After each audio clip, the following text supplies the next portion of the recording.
আমরা আশা করেছিলাম জুলাই এবং আগস্টের যে সংগ্রাম সর্বাত্মক আন্দোলন ছিল এবং তার মাধ্যমে ফেসিবাদ স্বৈরাচারের যে পতন হয়েছে, পলায়ন হয়েছে, সেটি হবে বাংলাদেশের রাজপথের শেষ আন্দোলন। এবং সে আন্দোলন থেকে শিক্ষা নিয়ে এই দেশের অন্য রাজনৈতিক দলগুলো এবং ইন্টারিম গভর্নমেন্ট এমন একটি সুন্দর বাংলাদেশ গড়ার প্রক্রিয়া শুরু করবেন, এমন একটি নির্বাচনের জন্য প্রস্তুতি নেবেন যে নির্বাচনটি 54 বছরের ব্যর্থতাকে মলিন করে দিয়ে, নিঃশেষ করে দিয়ে একটি অবাধ সুষ্ঠু জনগণের অংশগ্রহণের মাধ্যমে এই জাতি তার ইচ্ছামতো যাকে ইচ্ছা তাকে ভোট দিয়ে একটি নির্বাচিত সরকার গঠনের সুযোগ করে দিবে। কিন্তু আনফর্চুনেটলি আমরা দেখছি জুলাই বিপ্লবের যে অর্জন, সেই জাতীয় অর্জনকে কোনো দল গোষ্ঠী একটি দলীয় অর্জনে রূপান্তরিত করে জুলাইয়ের চেতনাকে ফিচে ঠেলে দিয়ে আবার সেই দলীয় স্বার্থ হাসিলের জন্যে যেন তেনভাবে একটি নির্বাচন করার পায়তারা করছে।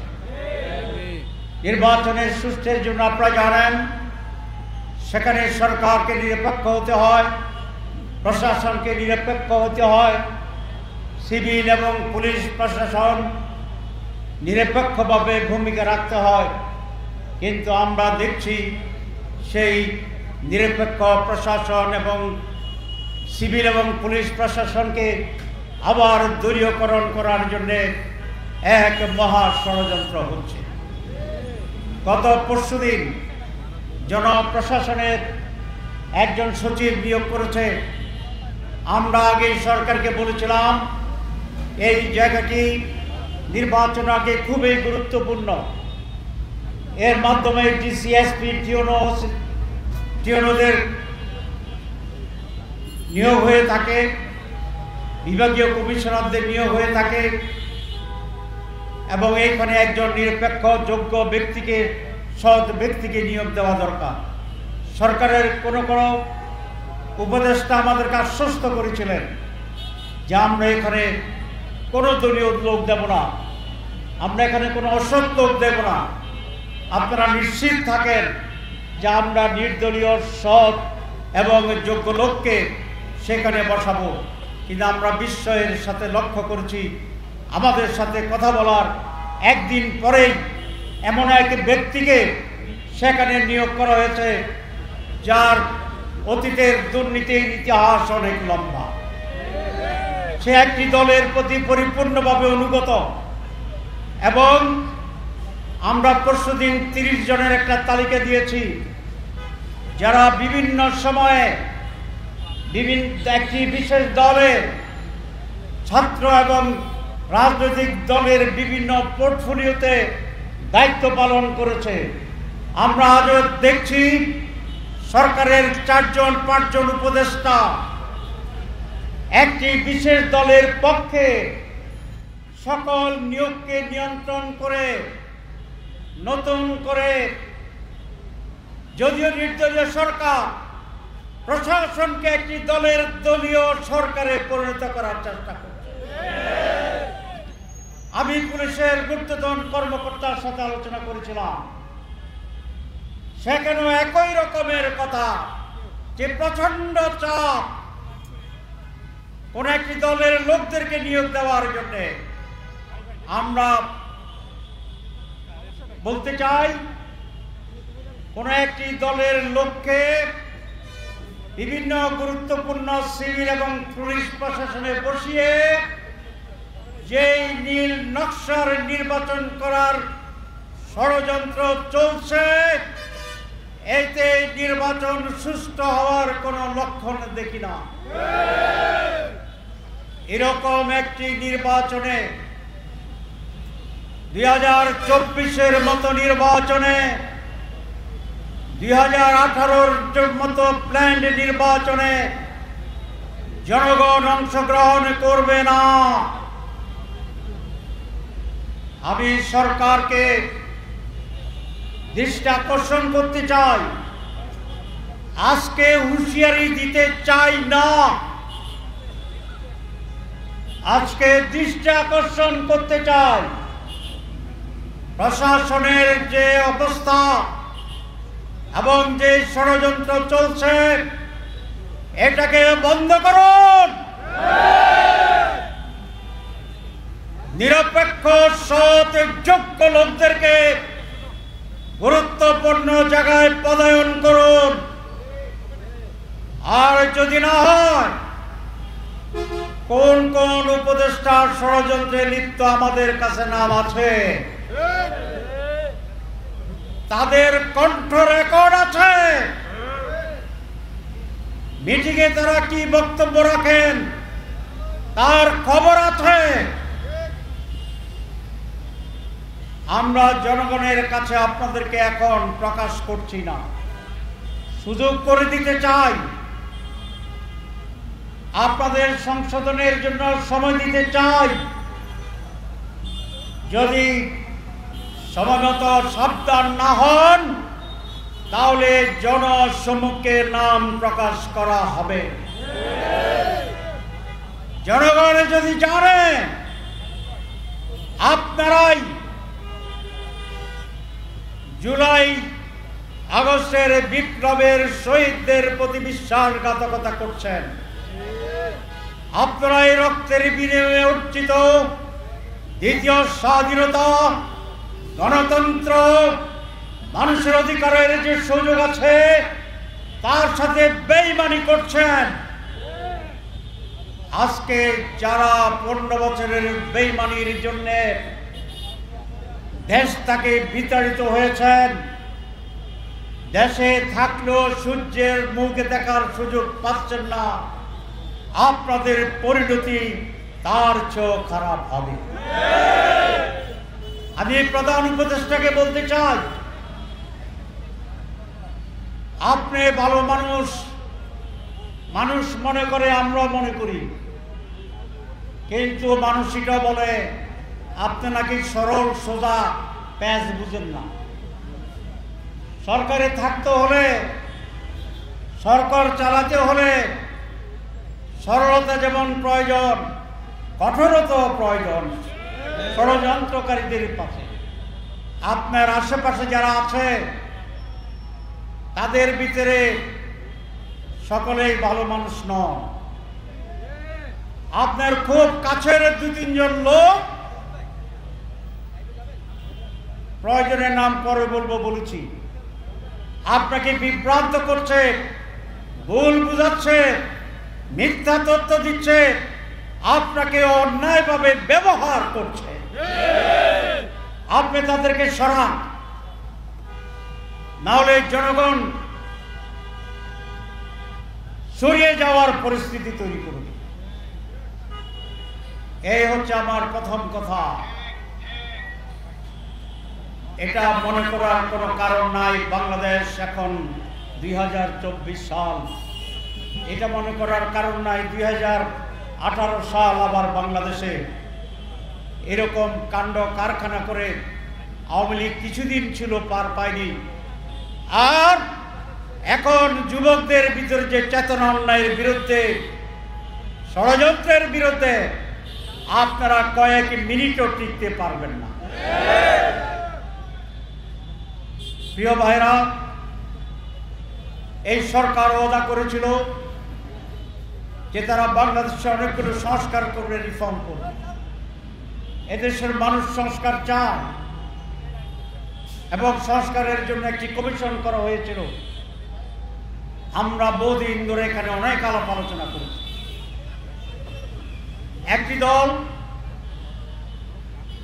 কথাই বলে আমরা সংস্কার চাই, আবার সংস্কারের ঐক্যমত্যে বাস্তবায়ন করতে গেলে প্যাঁচ লাগাই দেয়।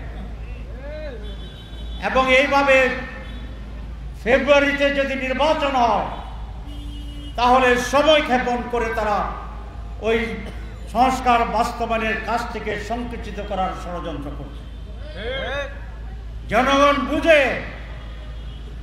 যদি জনগণ ফাইনালি দেখে যে সংস্কার আর হচ্ছে না, তাহলে এই সংস্কারকে করার জন্য, সরকারকে বাধ্য করার জন্য যেভাবে মাঠে নেওয়া দরকার আমরা সেভাবে মাঠে নামবো জনগণের সাথে নিয়ে। অনেক আলোচনার পরে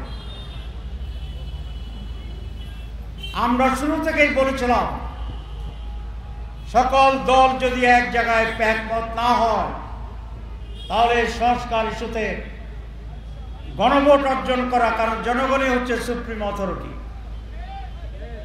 এটা খুব সোজা কথা যে আমি আপনি এক হইতে পারি না, তো জনগণ ডিসাইড করুক। তারা শেষ পর্যন্ত গণভোটের জন্য রাজি হয়েছেন, তাদেরকে আমি ধন্যবাদ জানাই, বিএনপিকে ধন্যবাদ জানাই। কিন্তু যে কৌশলটা তারা করেছে, মানতে মানতে মানতে মানতে 2.5 মাস সময় কাটিয়ে দিয়েছে, এটা আমরা বুঝি। এটা যে সময় ক্ষেপণের টেকনিক, এটা আমরা বুঝি। শুরু থেকেই যখন তারা সময় ক্ষেপণ করছিল সেটাও আমরা বুঝেছিলাম, কিন্তু আমরা ধৈর্য ধরেছিলাম এই জন্যেই যে আমরা চেয়েছিলাম সময় ক্ষেপণ করলেও টাইনা টুনা ওই গণভোটের কাছে ইনশাল্লাহ নিয়ে আসবো। তারা সময় ক্ষেপণে বিজয় অর্জন করেছে।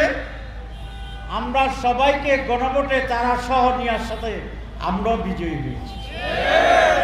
গণভোট এখন সকলের ঐক্যবদ্ধ একটি সিদ্ধান্ত, কিন্তু এখনো একটু প্যাঁচ খেলার চেষ্টা করতেছে।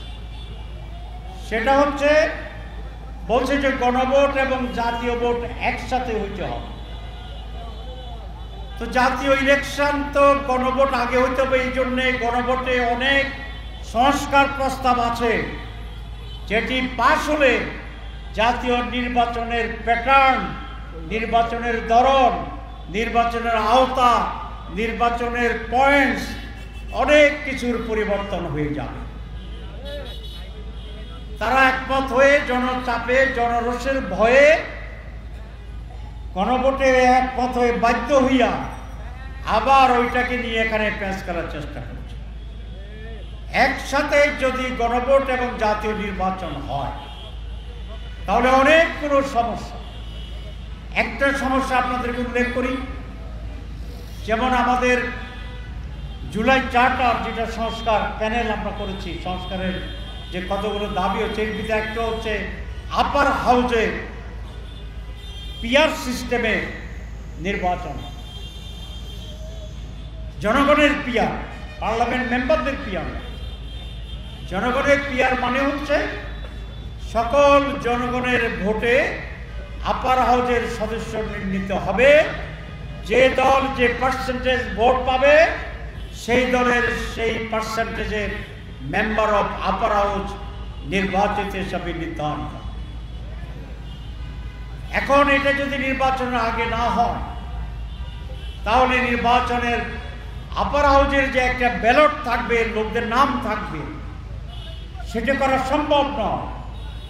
তারা যুক্তি দিচ্ছেন যে পার্লামেন্ট নির্বাচনে যে ভোট হবে, যদি আপার হাউস সেই পার্লামেন্টের পরে অ্যাপ্রুভাল পেয়ে যায় জনগণের, তাহলে সেই হারে আপার হাউসের মেম্বার নির্ধারিত হবে।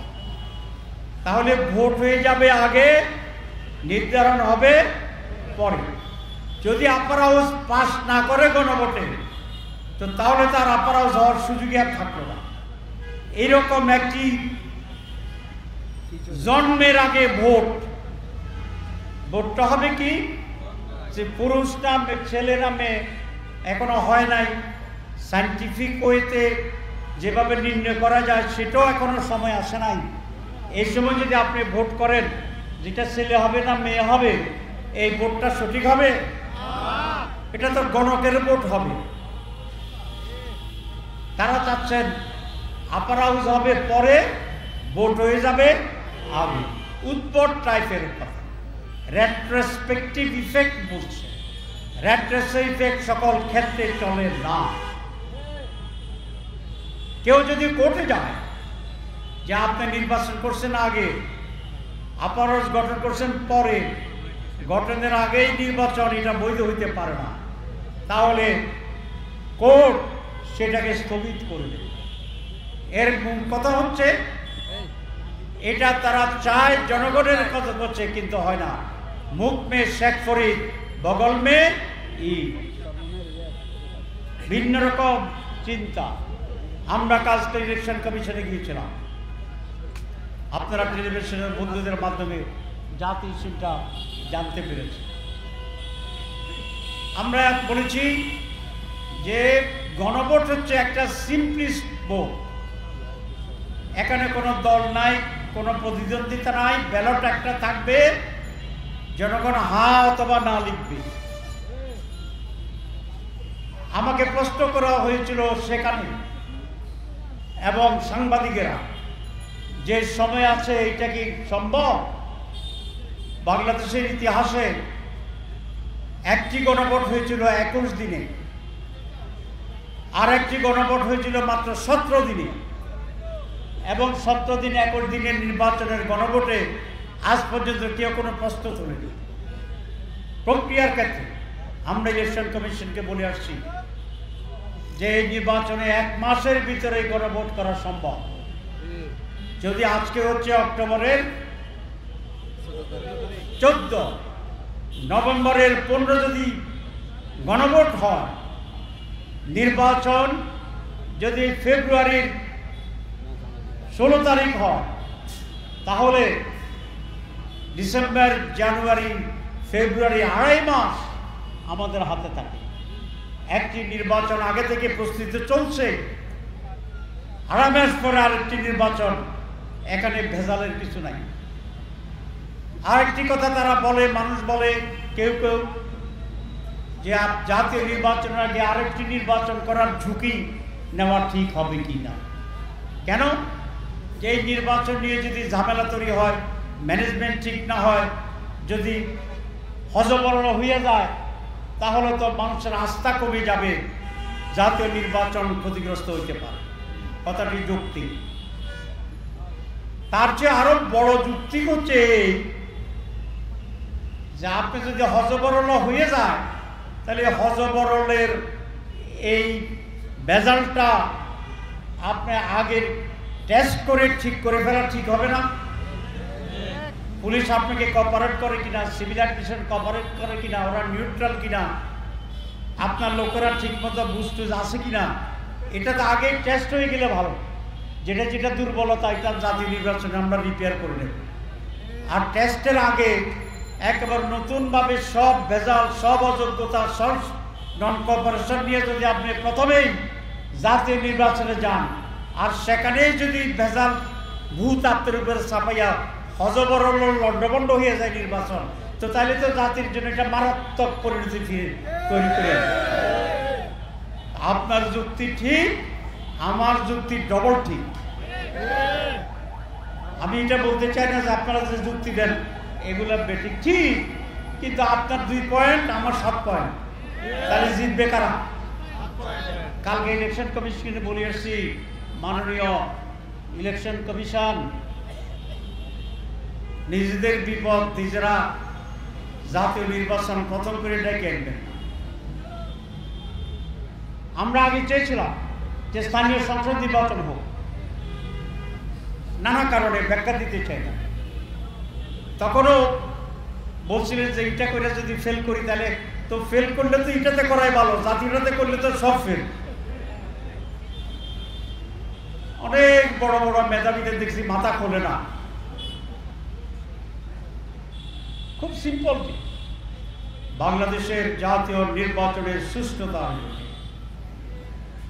জাতীয় নির্বাচনকে সুচারুভাবে পরিচালনার জন্য, জাতীয় রাজনীতিকে দলীয় প্রভাবমুক্ত করার জন্য জাতীয় নির্বাচন ইলেকশন কমিশন, সংশ্লিষ্ট অফিসার, পুলিশ, সিভিল, তাদের ভূমিকা যাচাই পর্যালোচনার জন্য এবং আমাদের যে সংস্কার, রিফর্ম এবং নির্বাচন দুটো আলাদা, এটার স্বতন্ত্র বৈশিষ্ট্য রক্ষার জন্য নভেম্বর মাসেই আলাদাভাবে গণভোট দিতে হবে। এটা আজকে শুধু একটি দলের দাবি নয়, এই যে আমাদের এখানে সবচেয়ে লম্বা কালো টুপি নিয়ে যিনি আসছেন, এটা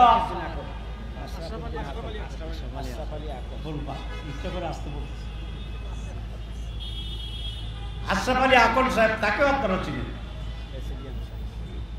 উনি বেশ রাজনীতি বুঝে বিশ্লেষণ এবং বাংলাদেশের অন্যতম একটি বৃহৎ দলের প্রেসিডিয়াম সদস্য আশরাফ আলী আকন সাহেব। অন্যরা অন্যরা আজকে রাস্তায় দাঁড়িয়েছেন, এখানে আসছেন, এ করছেন। যাত্রা বাড়ি থেকে গাবতলী পর্যন্ত 20 কিলোমিটার আমরা মানববন্ধনের জন্য রাস্তায় দাঁড়িয়েছি। এই ধরনের রাস্তায় দাঁড়ালে সরকারের কানে পানি যায় না। আমাদের দেশ, আমার একটা অভিজ্ঞতা আছে, আমাদের প্রেস ক্লাবের সামনে কিছু লোক দাবি দিয়ে হাঙ্গার স্ট্রাইক করতেছিল প্রায় 40 দিন। হাঙ্গার স্ট্রাইক কয়দিন? 40। ইন এনি কেস, নানা কথা তো আছেই, থাকলেও বসেছে, কেউ আসে না, কেউ আসে না। ওই সময় আমি কয়েকদিনের জন্য ইস্তাম্বুল গেছিলাম। আমার হোটেল ছিল পার্কের পাশে। দেখলাম যে ওখানে একটা মিছিল প্ল্যাকার্ড নিয়ে তারা পার্কে গিয়ে বসে আছে। আমি ভাবলাম যে লোকগুলো কত বেকুব, রাস্তাও ঘেরাও করে নাই, রোডও বন্ধ নাই, মিছিল করে পার্কে বইয়ে রয়েছে, তো তাদের দাবি পূরণের তো কোনো আশাই নেই। কিন্তু বিকেলবেলা দেখলে যে তা আর নাই। জিজ্ঞেস করলাম কেন?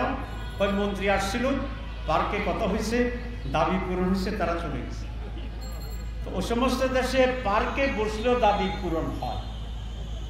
আর আমাদের দেশের এমন এক ব্যাড কালচার, যা আপনি ঘাড়ে দইরা সুবইয়া না দিলে দাবি পূরণ হইতে চায়, কানে পানি যায়। আমি কালকে বলেছিলাম গুরুত্বপূর্ণ এক জায়গায় যে আমরা বাংলাদেশে রাজনীতির গুণগত পরিবর্তন আনতে চাচ্ছি। আমরা মনে করি এখন রাস্তায় দাঁড়াইলেও আপনারা বিবেচনা করবেন, আর যদি না করেন তাহলে অতীতের যে সমস্ত অভ্যাস ছিল, অভিজ্ঞতা ছিল, সেগুলো পুরা নিঃশেষ হয় নাই, ওইটাও আমাদের জানা আছে। আর কিছু আজকে বলতেছি না, প্রথম দিন বেশি কথা কইলে গভর্নমেন্ট ভয় পেতে পারে। কিন্তু দাবি আদায়ের জন্য যা যা দরকার গ্রাজুয়ালি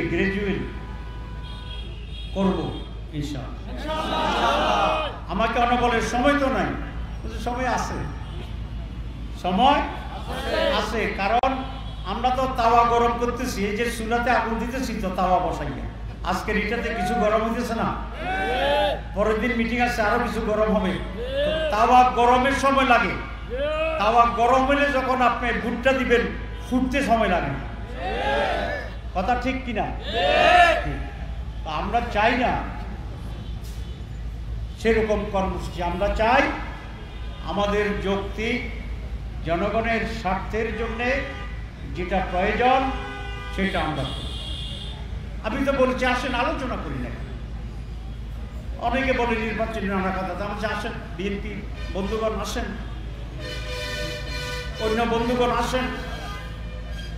আমাদের ডাকে আসতে যদি লজ্জা লাগে তাহলে আপনারা ডাকেন, আমরা যাই, আমাদের তো কোনো অসুবিধা নেই। আমরা রাজপ্রাসাদে যেতে পারি, আমরা ইনশাল্লাহ কুড়িগড়ের ডাকলেও আমরা যাই, কারণ আমরা জনগণের জন্য রাজনীতি করি। আমরা ব্যক্তির রাজনীতিতে বিশ্বাস করি না, আমরা দলীয় স্বার্থের রাজনীতিতে বিশ্বাস করি না, আমরা টেন্ডার বাজিতে পার্সেন্টেজ খাওয়ারের রাজনীতিতে বিশ্বাস করি না, আমরা নমিনেশন বাণিজ্য করি না, আমরা দখলবাজি চাই না।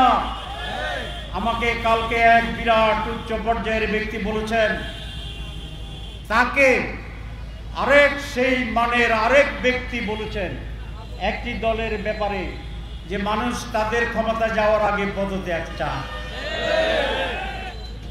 কি বলেছি? ক্ষমতা যাওয়ার আগে পদত্যাগ চায়। এই শব্দের একটা মাহাত্ম্য আছে। মাহাত্ম্য হচ্ছে যে এখনই তারা এমন ভাবে আচরণ করতেছে জনগণের সাথে যেন তারা এখনই ক্ষমতায় আছে। ক্ষমতায় না থেকে ক্ষমতা ব্যবহার করাটা বৈধ না অবৈধ? সুতরাং আমরা সেই রাজনীতিকে বাংলাদেশ থেকে আর যেন না চলে, সেরকম একটি সুষ্ঠু গুড গভর্নেন্স, প্রত্যেক মানুষের ভিতরে সাম্য এবং সততা, মানুষের ইজ্জত এবং নিরাপত্তা, মানুষের অধিকার, সকল দলের অধিকার, সকল মনের অধিকার, সকল পেশার অধিকার, সকল কৃষকের অধিকার। আমাকে বলে কৃষকদের জন্য আপনারা কি করবেন? আমরা কৃষকদেরকে বিনা সুদে লোন দিয়ে দেব। আপনারা জানেন 50,000 টাকা লোন নিয়েছে কৃষক, তার জন্য হাজার হাজার সার্টিফিকেট মামলা। জামাত ইসলামী যেদিন ক্ষমতায় যাবে, আল্লাহ যদি নেয় ইনশাআল্লাহ আপনাদের সহযোগিতায়, তখন এই সুদের সার্টিফিকেট মামলা সব আমরা উদ্র করে দেব কৃষকদের জন্য। বিনা পয়সায় লোন পাবে, হয়রানি হবে না, দ্রব্যমূল্যের ন্যায্য অধিকার পাবে, সরকারি ভাবে পারচেজ করার জন্য সিস্টেম চালু হবে, ফরিয়া থাকবে না, মাঝখানের দালাল থাকবে না। আমরা গুণগত পরিবর্তন আনবো, শুধু ব্যক্তির পরিবর্তন না, আমরা সিস্টেমের পরিবর্তন আনবো। দুর্নীতির ফাঁক ফোকর বন্ধ করব ইনশাআল্লাহ। এমন এক বাংলাদেশ হবে ইনশাআল্লাহ, এদেশের মানুষ অতীতে আর কোনোদিন দেখে নাই। আর ডিটেলস বলবো না আজকে, আরো কথা আছে, আরো কথা আছে ইনশাআল্লাহ বলবো। আজকে মানুষ সব বলতেছে কথা কিছু রিজার্ভ রাখেন, আমি তো এক রিজার্ভের কথা বিপদে বলছিলাম। মুখ্য কথা হচ্ছে যে আমরা চাই সরকারকে, প্রশাসনের এখন যে ষড়যন্ত্র চলছে, মাননীয় প্রধান উপদেষ্টা আপনি এটা ঠেকান, আপনি এখানে মনোযোগ দেন, আপনি যাদের উপর দায়িত্ব দেন তারা দায়িত্ব সঠিক পালন করছে না, আমরা দেখছি, আমরা বলে দিচ্ছি আপনাকে এটা করতে হবে, নাহলে নির্বাচন প্রশ্নবিদ্ধ হবে। এবং এক্ষেত্রে যে সমস্ত উপদেষ্টারা একটা দলের পক্ষ হয়ে ভিতর থেকে কাজ করছে তাদেরকে সরান। আপনি যদি নাম জানতে চান আমাদের কাছে, আপনার লোকের মাধ্যমে আমরা নাম দিয়ে দেব।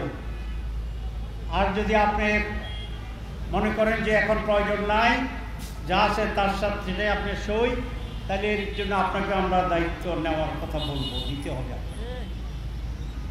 আর যদি না হয় বলে দিয়েছি, প্রকাশ্যে বলে দেব, এবং প্রকাশ্যে বলে দিলে যে বিপর্যয় নেমে আসবে সেই দায়িত্ব আপনাদের নিতে হবে। এটা বলবো। 2 নভেম্বরে গণভোট দিন। 3 পিআরের ব্যাপারে আমরা দাবি করেছি, মেজরিটি পিপল বাংলাদেশে পিআর চায়, তা বাস্তবায়নের পদ্ধতি নিয়ে আমাদের সাথে আলোচনা করার আহ্বান জানাচ্ছি। কিভাবে বাস্তবায়ন হবে আমরা আলোচনা করতে চাই। আর খুনি এবং দায়ীদের, যারাই অপহরণ করেছে, গুম করেছে, হত্যা করেছে, মানুষ মরেছে, গুলি করেছে, তাদের সকলকে বিচারের প্রক্রিয়া আনতে হবে। তবে আমরা বলেছি বিচার সেরকম হবে না যেরকম বিচারে আমাদের নেতা মতিউর নিজামীকে হত্যা করা হয়েছে, আমাদের নেতৃবৃন্দকে হত্যা করা হয়েছে। আমরা চাই সুষ্ঠু নির্বাচন, সুষ্ঠু বিচার, আমরা চাই ন্যায়পরায়ণ বিচার, প্রত্যেকের প্রতি যেন জাস্টিস করা হয়, এটি আমাদের খুব স্পষ্ট বক্তব্য, যেন তেনভাবে বিচার করে কারো কোনো অন্যায় হোক, অধিকার থেকে বঞ্চিত করা হোক, সেটা আমরা চাই না। আমি আজকে আপনাদের সবাইকে ধন্যবাদ জানাচ্ছি। আন্দোলন মাত্র শুরু হইল, আন্দোলন মাত্র শুরু হইল। আপনারা কি টায়ার্ড হয়ে যাবেন? আরো প্রোগ্রাম দিলে আসি, আরো প্রোগ্রাম দিলে, আরো প্রোগ্রাম দিলে, 3 বার প্রোগ্রাম দিলে আশা করি দরজা খুলবে। 3 বার বললাম। আল্লাহ হাফেজ।